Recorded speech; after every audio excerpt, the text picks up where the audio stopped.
The cool head, yes. I talked about it. I didn't tell you how to do it, though. So now we get into how to do it. Some techniques that tend to clear the head. Now, what are we clearing the head of? Excess discursive activity, simply thinking too much. And it's quite entirely possible that most people in the modern world it's never been suggested to them that they think less. More or less the cultural suggestions, the education suggestions, the suggestions from every part of the social structure is to think more. The complaint is that people don't think. Actually, they think. They think wrongly, of course. I recommend if you're going to think right. By the way, this is kind of the process that the Bodhisattva went through. He recalled this. He didn't know really about not thinking at first. But he knew that certain kinds of thoughts were problematic, distressed him. He regretted having them. They weren't conducive to his well-being and happiness. So he thought, well, why don't I not think those things? Why don't I figure out which kinds of thoughts that I don't regret having, that I, in fact, give me positive emotional, mental conditions, and which ones do not? So he went down a checklist, and each person has to do this on their own. There may be memories and thoughts, of beautiful experiences in life and family and so forth, and all kinds of things that you don't regret having. And others that you regret having. Generally in Western societies, dealing with these kind of thoughts is the purview of psychology. And so psychology arose rather recently in the West. Before that, it was religion, about which thoughts are bad and which thoughts are good. Generally, though, in the West, especially Christian religion and so forth, is kind of a throw up their hands about the capacity to control your thoughts.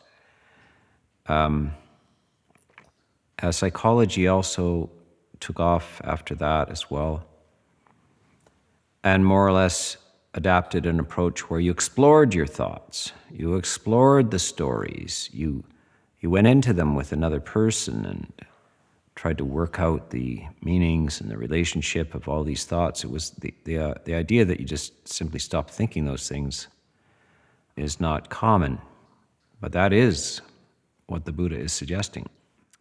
He's also suggesting that it's not harmful in any way. You're not suppressing or repressing anything by making a conscious decision not to follow certain thoughts, not to generate certain thoughts, not to sustain certain thoughts. You are not in any danger from that. Some schools of psychology and attitudes want you not to deny or repress or suppress or eliminate any thoughts. They want you to acknowledge, somehow bring them out, etc. It's a different strategy. The Buddhist strategy is not that. So he talks about this more or less first attempt at technique, and that is to divide your thoughts into two heaps and decide which ones are not conducive to your well-being and happiness and which ones are. He said he tried it.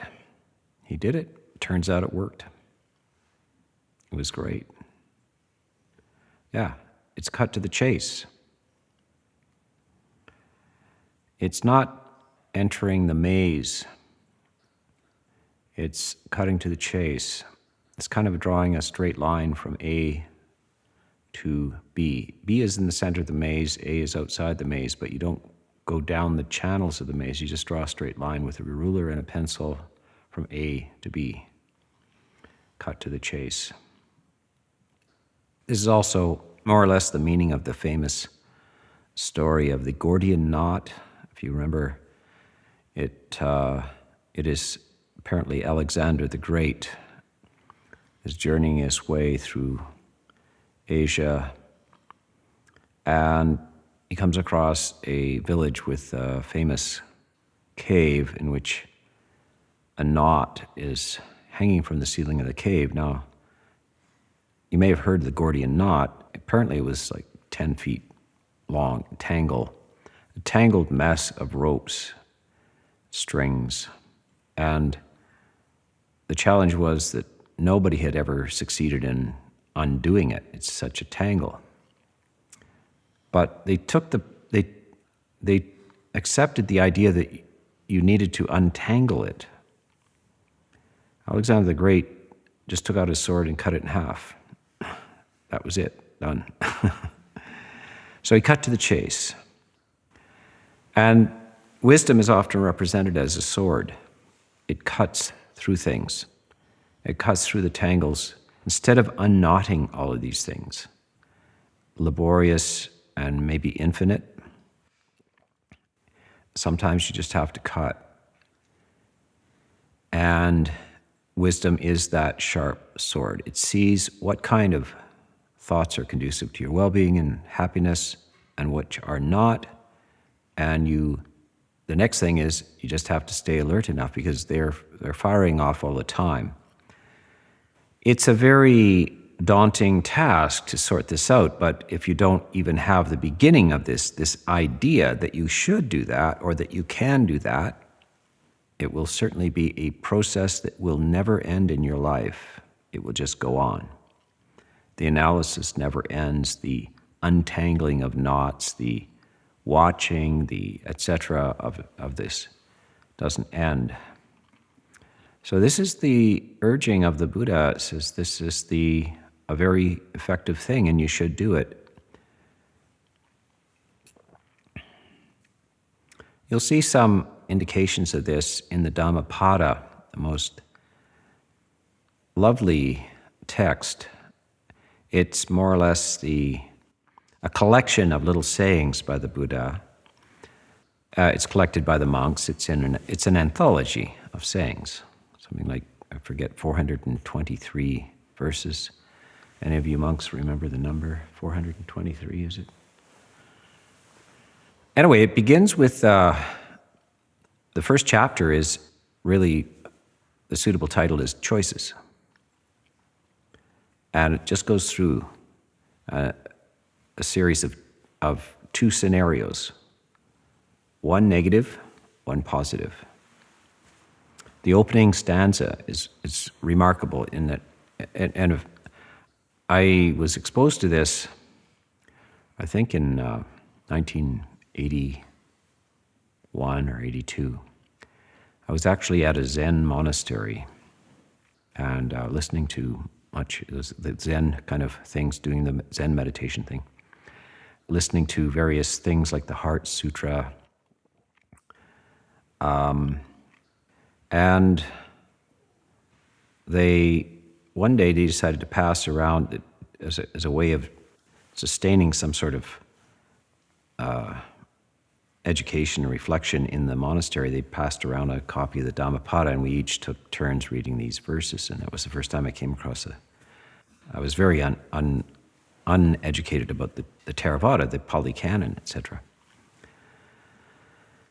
So I read that first verse, and it was in English. It was an English translation, and it was in this particular version of it was by Thomas Byram.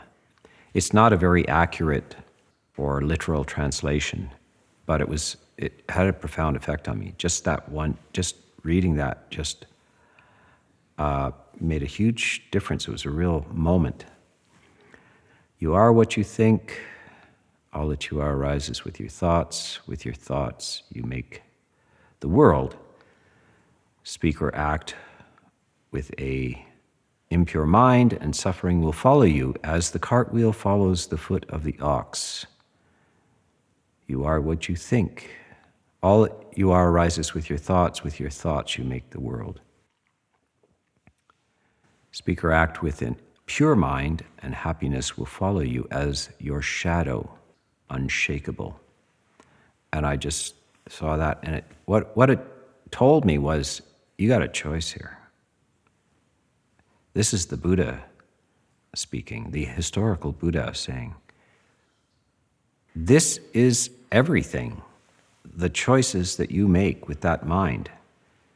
And if you think this way, and you speak and act in accordance with those unwise thoughts. Now, what are unwise thoughts? Those that are infused with greed, with hostility, with confusion and delusion. And what will happen is it surely must follow, as the cartwheel follows the foot of the ox. Now, actually, it's a bit of poetry. It's very beautiful when you look at it. I spent quite a few years at universities. You know, you look at English poetry, you study things, you look at the similes and the this and the that. All. So right away, I could sense very, very beautiful simile. You can imagine how heavy an ox is. I mean, you really have to have it. It's not common around, but in India in the 5th century, that's basically the only way you're going to move some goods around. You're going to take an ox and a cart with wooden wheels. It's a heavy, cumbersome, slow process. And that's what you will do with your, if you do not make this selection about the nature of your thoughts, this is what will happen. And you can't separate that. The thoughts to begin with are heavy, and what follows in their wake is also heavy. Slow, heavy. And then the second simile is, if you think in the right way, with these light, beautiful thoughts that are infused with the opposite of greed, of hatred, of delusion, that is generosity, kindness, clarity. Surely your well-being and happiness will follow you as your shadow, unshakable. So it's unshakable. And it's how heavy is your shadow?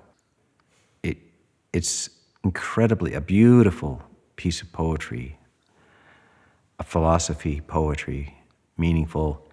It's light as a feather. It's not even as light as a feather. A feather weighs something. A shadow doesn't weigh anything. And also, it never lags behind. You never like start out and then you're trying, oh, my shadows, I forgot my shadow. You know, yeah, it's always with you. These thoughts are inseparable. It was very beautiful, and it was the first translation I came across, and I always appreciated that. As later on, I began to learn Pali and looked at different translations and everything. I realized it's a rather poetic translation. It really is not literal, but it communicated the basics. I've been reading. There must be about 8 or 10 translations of this. Some of them I was looking over them, and I couldn't find a single one that I was quite happy with. What it says in Pali, it says, Mano Pubangama Dhamma. That's the first line, Mano Pubangama Dhamma, which Byram translated as, you are what you think. All that you are arises with your thoughts. With your thoughts, you make the world. Basically, it's strange. Mano means mind. Pubangama means precedes. It's preliminary too. It comes before. And then this word Dhamma, and this is where the translations are hard. The Dhamma, they translate it as, there's one of the most famous or sort of thought to be reliable translation is, Mind precedes mental states. Mind is, the next line is mano setta mano maya. Mano setta, a setta is the village chief, mind is the chief. Mano setta, and then mano maya. Maya is the creator, is a creation, maker. You've heard this maybe in general sort of talk about India. This is all Maya, or an illusion, a creation, a fantasy, a creation. The mind is a maker of things. So what it says is, mind precedes Dhamma. Mind is chief. Mind is the maker. And then walk, pada, with unwholesome mind, and suffering follows, as the cartwheel follows the ox. It's that first line. The word, the one that seems to everybody gets wrong is Dhamma. Yeah, because Dhamma, you've heard of that one before. Dhamma, Dharma. It's to translate it as mind precedes mental states strikes me as redundant. Like, what? Your mind precedes your mind states? Like, what? What are you saying? That's empty of meaning. It's like your mind precedes your mind. No. I've been trying to come up with the right thing for this. Mind, and this word Dhamma. Now, Dhamma can be translated as the teaching of the Buddha. It can also be translated as things, everything. All Dhammas are empty of, so it's virtually everything. But in this case, it's got a specific, it doesn't mean mind precedes everything. Kind of. Mind precedes the teachings of the Buddha, and then it ends with bad karma. No. It's some sort of mind precedes your life. Mind is chief in the shaping of your life. Dhamma in this case means the core of your life, that which you feel. Because that's all the Buddha cares about, isn't it? He comes up, says, my teachings are this, the Four Noble Truths. But if you can't remember four of them, I'll reduce it to two. There's suffering, there's an end. That's basically all I teach and all I care about. Suffering and the end. So this Dhamma thing has got to be preoccupied with that one thing. Now, what is it that suffers? Your whole life. So he says, if you don't get this mind thing straight and learn what produces the heaviness and the burden of life, you will be condemned to be this ox pulling this cartload of suffering. So this Dhamma in there this is what precedes your life. This is what shapes your life. This Dhamma has to be your life because that's all that matters. That's all he's preoccupied with, and that's what he's suggesting is make that the highest priority. The quality of your life matters. It matters more than anything else. What else could matter? For a human, sensitive being, unnecessary suffering is such a tragedy. What a shame. We see this. I mean, we when people are in pain or anything like that, we rush over and try to relieve it, etc. And we with the body, we see it and we treat it with medicine. We have a huge apparatus of medical knowledge and instruments and hospitals and everything. We're very keenly concerned with that. And then there's the mental aspect. And of course, we try to come up with something for that, but we're just not in the same league as the Buddha. Contemporary psychology, psychiatry, and everything are trying to deal with human suffering, but they just are not in the same league of geniuses as the Buddha. So he's saying, yeah, your mind it comes first, and you have a choice, and you must make these choices. You must separate types of thoughts that will drag suffering along with them, create suffering, and drag it along with it in a cumbersome, heavy way. And then you do have a choice, and the other choice is those positive types of thinking, those generosity, kindness, clarity, will absolutely transform your experience of the body. The speech will be different, and the bodily actions will be different. So he's saying all of it comes back to the mind, and it's the intention in the mind. So this is, in Pali, this is what he says also is cetana. What is karma? He's asked, what is karma? Cetana is karma. In the intention in the thought is karma. By the way, I was looking at the story that accompanies this. So these Dhammapada verses have stories with them. And this story is, and by the way, monks are very prolific in their imaginations, except for me, of course. So a lot of these stories and all kinds of commentaries and everything are quite, you think, really? That's very imaginative. I wonder if that happened at all. They're good storytellers. And they collect these stories. So anyway, this story is about a blind arahant monk. So this monk is blind. And the monk does walking meditation. He's blind, does walking meditation.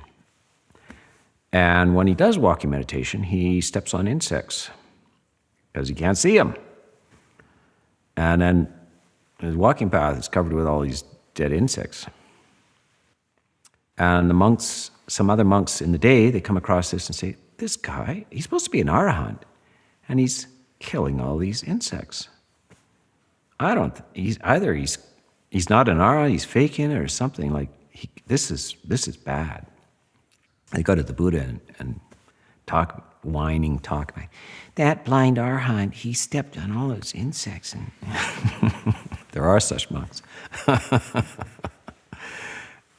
And the Buddha says, no, there is no karma in this. He doesn't know he's stepping on insects. Yes, all these insects, he stepped on them. He's blind. This is no intention. He's perfectly pure. It's intention. Intention is everything. You can't get out of it if it wasn't. By the way, there is a parallel group of monks. They're the Jains. And they believe that it's the action, simply the stepping or the killing, unintentional or intentional. That's karma. So the Buddha it's good that the Buddha won the argument with them, because we would be trapped in an impossible situation. He says, if that was the case, if you were responsible for any kind of injury to any other being without intention, with or without intention, there'd be no getting out of samsara. None. At the same time, that is such a radical, that's the change of the entire thought process of the world. Before that time, there is no ethical teaching. Ethics really, this idea that the individual, is responsible for their intentional actions, and that is what governs their life, their future, and that is how good and evil is determined. That didn't exist before the time of the Buddha. Before that time, basically, karma is simply action and duty and your role. And if you have a role in a village and the priests say, the God said, we need to go and wipe out the next village. You just did it. And the idea that your intentional killing of beings had any consequence whatsoever was not thought of. Nobody thought about that. So the entire ancient world is riddled with sacrifice. It's a transaction where you sacrifice animals, you sacrifice humans and so forth. And this, especially if they're dear to you, valuable to you, you feel you're in a transaction with the gods who run things. The Buddha is revolutionizing things by saying, no, it's the intention of your thought is what's going to determine the future, is how the world runs. It's ethical, it's moral, and it is the individual. And you are responsible for what you think, what you say, and what you do. And if you think in the wrong way, and you speak in the wrong way, and you act in the wrong way, it's going to be very, very heavy experience. Existence is going to be a heavy experience. But if you think, speak, and act in the right way, that is Samma, S-A-M-M-A, Samma, this comes before each of the factors of the path, Samma Ditti, with the right view of things, with the right intention, Samma Sankappa, with the right speech, with the right action, with the right livelihood, with the right effort. That's a big thing for me. Right effort, right mindfulness, and the reward, which is right concentration. By the way, those previous factors need to be fulfilled in order to experience the kiss on the forehead of right samadhi, which is, this is your reward for having understood how to think, how to speak, and how to act, and what choices to make. Right effort is what choices should you make. So this is the fork in the path, and if it's not examination, except to the point of perhaps recalling like things that you regret, things that are a burden to you, that cause you heaviness and so forth, and recognizing those things. And most people don't know what to do with that. That's when they get, various psychological advice about this and that. The Buddha is saying, here is what you do with that. He gives you some methods for, first of all, to spot it quickly, to attempt to dismiss it. So simple as dismiss, not to inquire into it, not to proliferate on it, not to follow it, but to just stop it, dismiss it. And of course, some things are sticky, some have lots of energy behind them. It's hard to dismiss. He then says, replace it with something else. Change the subject. And each time you do, it's not that you haven't dealt with it. This is so much common language, is that you got to deal with this stuff. You got to deal with this stuff. But actually, that's just actually keeps it alive, keeps those circuits working, and it sometimes strengthens the tendency. And especially if you have this belief that you must do this, it's good for you. That's the Buddha saying, no, don't do that. Every time you are able to dismiss it or replace it, it actually gets weaker. Its strength is diminishing. Its strength increases with repetition. It diminishes the less you use it, the less you go to it, the less you follow it. So you can dismiss it or replace it. You can use other techniques for that as well. And this is the strategy. But first of all, of course, you need the basic knowledge. What is wholesome? What are wholesome types of thoughts? And work with the speech and actions that follow it. And by the way, if you don't have wholesome intention, you should still try to stay within or what is regarded as right speech and right action. Even if they don't have the right motivation, they still will not have you will not have the results following if you act on the wrong intention with wrong speech or wrong action. So you can, because quite often our intention is pretty slippery, but if we can be careful about our speech, even though we're feeling angry or greedy or something like this, if we can say, "Oh yeah, I remember that. I know. I'm not supposed to speak along those lines. I feel that way, negative stuff, but at least I won't." Increase the weight and the negative consequences by speaking or acting on it. So this is the opening 2 stanzas of the Dhammapada. And as I say, that was 45 years ago or no more. I don't know how long ago that. Yeah, almost 45 years. That changed everything, really. That's something I didn't hear. I'd never heard that before. That's not the way I got it explained. You got to write novels about your journey, and you're all of this and that, and you got to explore it. And then what about Jung, and what about Freud, and what about Rogers, and what about this, and what about that? And, that's the rich. What would you be doing if you didn't do that? That cut to the chase, and that really made a difference. I took it up with. It immediately did something.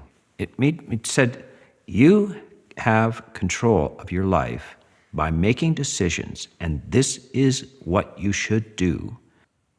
And I was already very impressed with the Buddha, but in the Zen type teachings, I had not. It's very opaque. It's very poetic. It's like, down the long green valley you will walk, and it's like, okay, yes, right, yes. But it wasn't like, here's what you should do.